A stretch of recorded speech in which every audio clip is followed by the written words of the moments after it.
дар мавҷ барномаи иттилоотии хабар.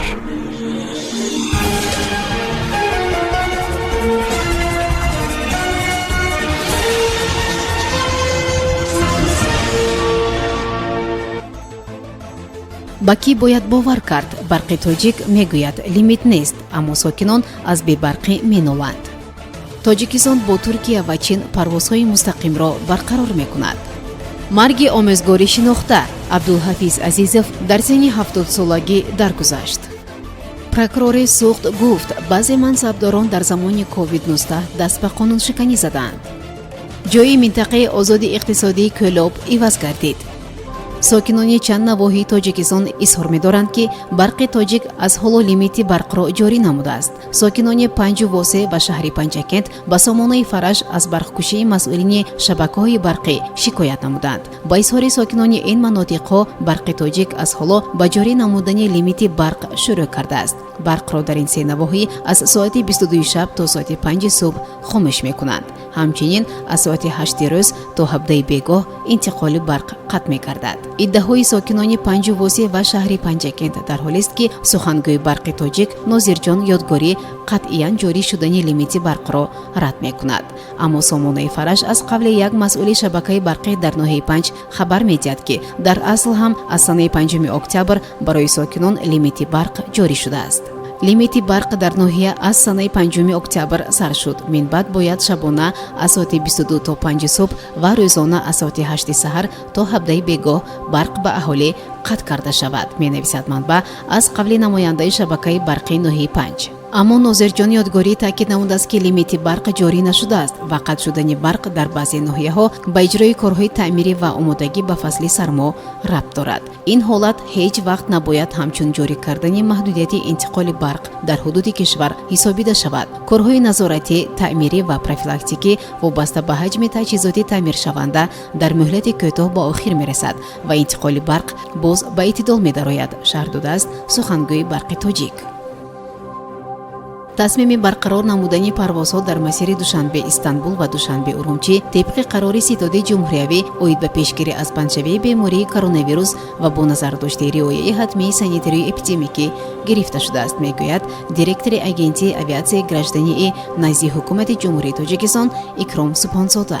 парвози мустақим дар масири Душанбе Урумчӣ вобаста ба теъдоди мусофирон дар 2 ҳафта як маротиба аз ҷониби ширкатҳои ҳавопаймоии Тоҷикистон Somon Air ва China Southern Airlines анҷом дода мешавад.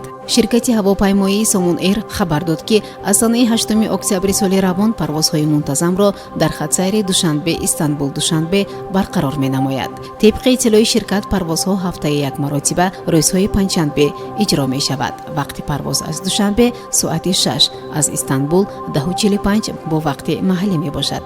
таъкид шудааст, ки зимни парвоз мусофирон ҳатман бояд бо худ санади ташхиси манфӣ аз COVID-19, ки на бештар аз 72 соат бояд гирифта шуда бошад, дошта бошанд. бобо Саидзода, сардори шӯъбаи маорифи ҳукумати шаҳри Исфара ба Спутник Тоҷикистон гуфт, қалби омӯзгори маъруфи фанни кимиёи кишвар дар зодгоҳаш деҳаи сурх аз тапидан мондааст. Абдулҳафиз Азизов солҳои охир аз маризии қанд заҳмат мекашиданд. ҳатто духторон як пояшонро ҳам қатъ карда буданд. як ҳафтаи охир вазъашон ваҳим шуд ва ин субҳ вафот карданд, гуфт бобо Саидзода. Абдулҳафиз Азизов, ки ҳанӯз аз замони шӯравӣ миёни мардум ҳамчун омӯзгори рақами 1 тоҷик ном бурда мешуд ва шогирдонаш берун аз шӯравӣ ҷойҳои намоён мегирифтанд, 2 декабр аз соли 1972 то дами марг омӯзгори фанни кимиё буд. бино ба иттилои манбаъ, гимназияи 6 таҳти роҳбарии Абдулҳафиз Азизов аз таълимгоҳҳои беҳтарини ҷумҳурӣ буд, ки 75 талабааш ғолиби озмунҳои фаннии ҷумҳуриявӣ, 152 талабааш баранда ва хатмкунанда бо медалҳои тиллою нуқра ва гувоҳномаи аъло буданд ва 95% хатмкунандагонаш ба мактабҳои олии ҷумҳурӣ ва хориҷӣ дохил шуданд. то ба ҳол 4 шогирди ӯ доктори илм ва беш аз 30 нафар номзадҳои илманд. ин ҳама дастовардҳо Абдулҳафиз Азизовро ба маъруфтарин омӯзгори Тоҷикистон табдил дод, ки ҳанӯз дар замони шӯравӣ унвони аълочии маорифи Тоҷикистон ва Иттиҳоди шӯравӣ баъдтар муаллими сол ва корманди шоистаи Тоҷикистонро ба даст оварда буд. саидзода мегӯяд азизов аввалин дорандаи ҷоизаи президент дар соҳаи маорифу илм мебошад ва аввалин омӯзгорест ки аз таи солҳои 2011-2015 узви маҷлиси миллии тоҷикистон буд.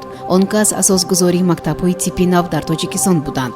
ҳанӯз соли 1992 нахустин гимназия коллеҷро ҳамин кас таъсис дода буданд ки ҳоло литсеи рақами 1 шаҳри Исфара мебошад.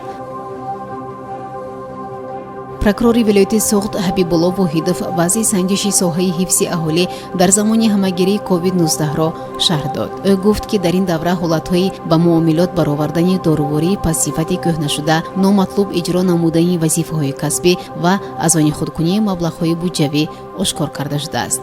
ҳабибулло Воҳидов дар ҷаласаи ҳайати мушовираи ниҳод гуфт, дар пайи санҷишҳои прокурорӣ давоми 9 моҳи соли ҷорӣ 1600 дорувории кӯҳнашуда ва беш аз 2760 номгӯи маводи тиббӣ бе доштани сертификат аз дорухонаҳо боздошт шуда, нисбати 138 нафар қонунвайронкунандаҳо парвандаҳои маъмурӣ ва ҷиноӣ оғоз карда шудааст.